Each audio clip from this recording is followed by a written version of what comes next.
Hello, today I'm going to be reading Michelle Obama, an article about Michelle Obama called Inspiration and Icon from ST News. There it is. Right. It is from September 5th, 2008 edition. If you don't have ST News and you'd like to read along, go buy a copy. Look up ST News, Shukan ST. Anyway, Obama special, Michelle Obama, Inspiration and Icon. Fans adore her as an inspiration and style icon. Right-wing foes have dubbed her an angry black radical.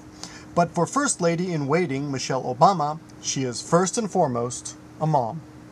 As her husband, Barack Obama, 47, makes history by becoming the Democratic Party's first black presidential nominee, Michelle, 44, is doing her best to stay level-headed.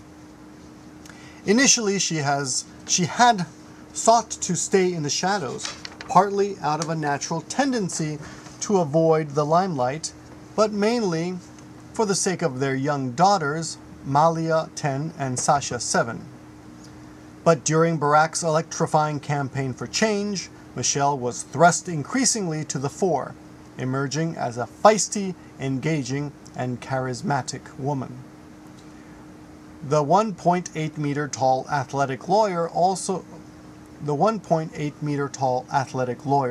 who lists Stevie Wonder as her favorite musician on her Facebook page and once earned twice as much as her husband could prove a very modern kind of First Lady. With degrees from both Princeton and Harvard, Michelle has come a long way from her lower middle-class upbringing in Chicago's black community. Her father suffered from multiple sclerosis but never missed a day's work at the city's water plant. Her mother stayed home to look after Michelle and older brother Craig. Barack first met Michelle Robinson, as she was then known, when he joined the Chicago law firm where she worked. But he had a hard time persuading her to go on a date, with Michelle resisting because they were co-workers. Eventually, I wore her down, Barack wrote in his book, The Audacity of Hope. They were married in 1992, and within a few years, Barack had started seriously on a full-time political career. Michelle was reported to have been reluctant when her husband first discussed making a run for the White House and made him promise to quit smoking in return for her support.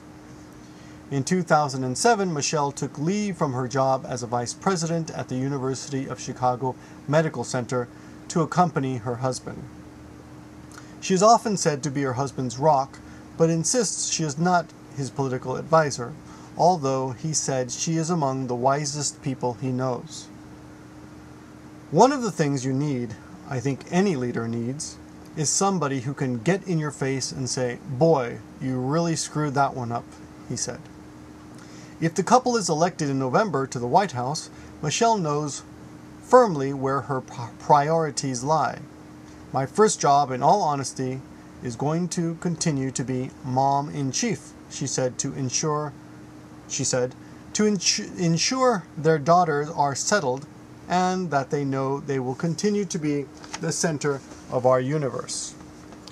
Political exposure has left her vulnerable to attacks, especially after one comment on the rising support for her husband when she said, "For the first time in my adult lifehood, I am really proud of my country."